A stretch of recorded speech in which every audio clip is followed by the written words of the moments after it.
I used to talk to God like after every game, before every game, but like I talked to him more and stuff after I had good games than bad games.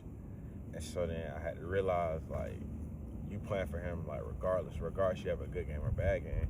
I used to pray to him just to try to have a good game, if that makes sense. So you basically, it was a transactional type of prayer to where you only was really reaching out to him because you wanted something. Yeah, basically. And like, I just happened to learn the hard way. That's not how it works, but I just happened to learn that during the middle of a college basketball season.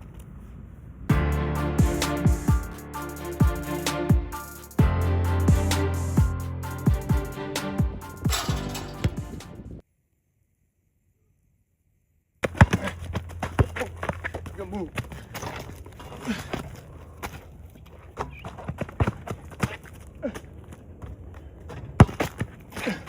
Give me that. What makes Cam different from other players that you train? Work ethic. Simple. Work ethic. I started working, what you like, ninth grade? Yeah, after my ninth grade year. After ninth grade year, me and Cam started doing the work. Like, what made it different was he used to always hit me up. I ain't have to tell him, come on, let's go. Like, it'll be 3-4 times out of the week. Hey, what you doing? Even now, we talk every day, what you doing? I mean, that would make him different. That would make any great player different. You know, if you can't do it yourself, then yeah, that's it right there. Work ethic, man. I ain't seen nobody like it. Not around here. Be honest with you.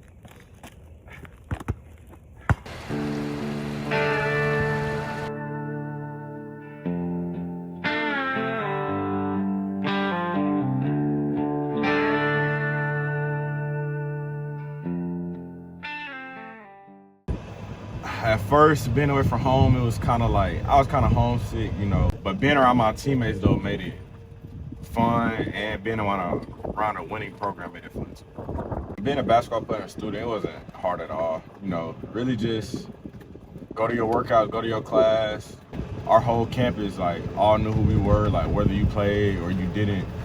It was just, like, fun as a whole. And then we were winning also, so, like, just...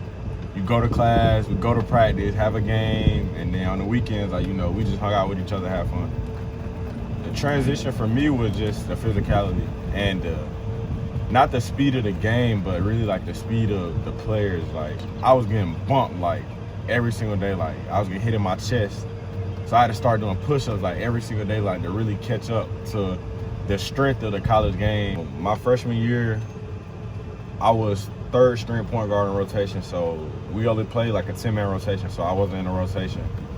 I had two good point guards in front of me, two transfers at that. They were they were both over 21. I was only 18, so, you know, I was sitting behind watching them every day, you know, still being a great teammate. Head of the key. Perkins, go. Partial reset. Back into Delva, and he'll... Cam Perkins back with a shake and bake, easily losing Simpson. Perkins won't go, rebounded by McCaskill Rivers. Gets it back to Perkins, he'll put another three. Herman kicks it out. Now the three ball on the way for Perkins. And Unfortunate situation happened, you know, like literally like 4 days before the first game, something happened, and, you know, my coach just called me to his office and told me, like, you know, like, now you're in the rotation, like, now it's your turn.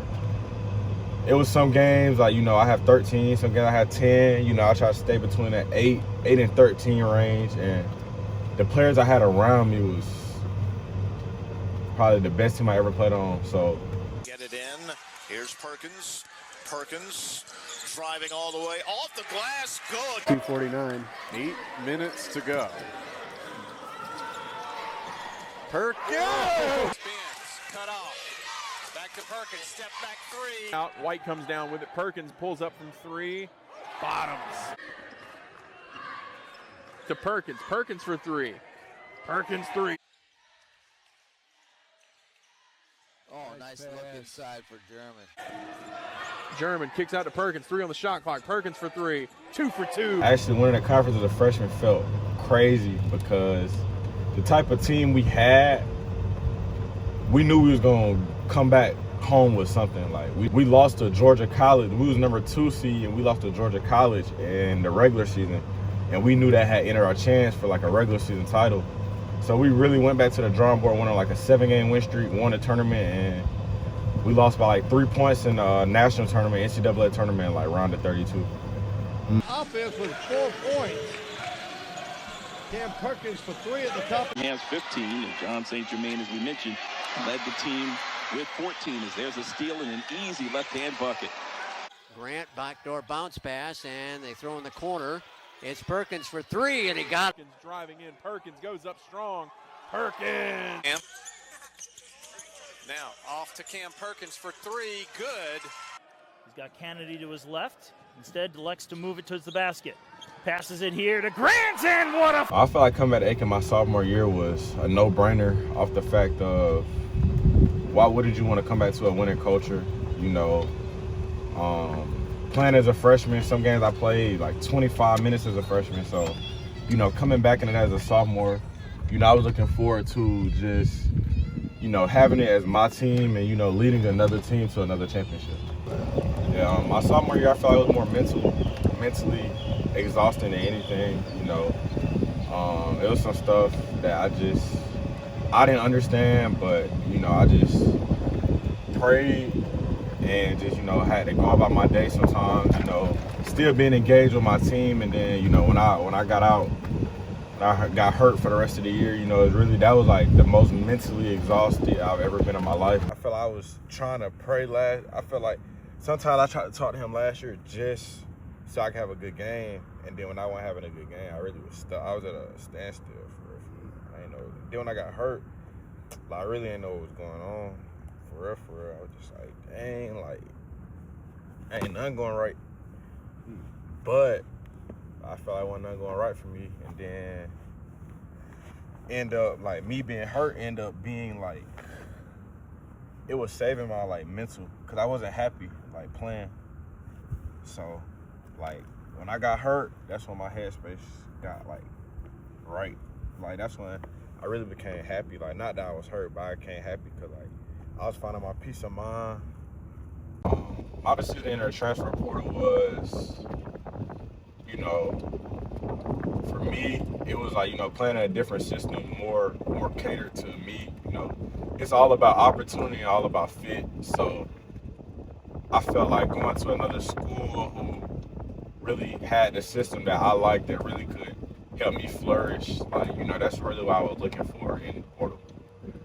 Me decided to commit to Georgia Southwestern was actually smoother than a lot of people think it was. The coaching staff, when I came out for a visit, was like great, and that's the biggest thing. You always want to be comfortable around the coaching staff. You don't never want to feel like you're tight in a shell. Like, you always want to be yourself. So when I went on my visit down there, like, it felt like I was just having a normal conversation. Like, this process now is more of being smarter, you know, with just everything I do, you know, between, like, you know, how I'm eating now and how I'm training my body now. You know, the best ability is availability, and that's what I learned when I got to college. So, like, you always want to be available. So really, like, a lot of injury prevention, like working on my recovery the most. Like, as far as basketball, really just making the game so much simpler. Like, just every workout really just live, like making sure I'm making like great live reads every day, you know, making sure I'm keeping up with physicality, getting bumped, and really getting back into the groove of sitting out like 2 months, the last 2 months of the season.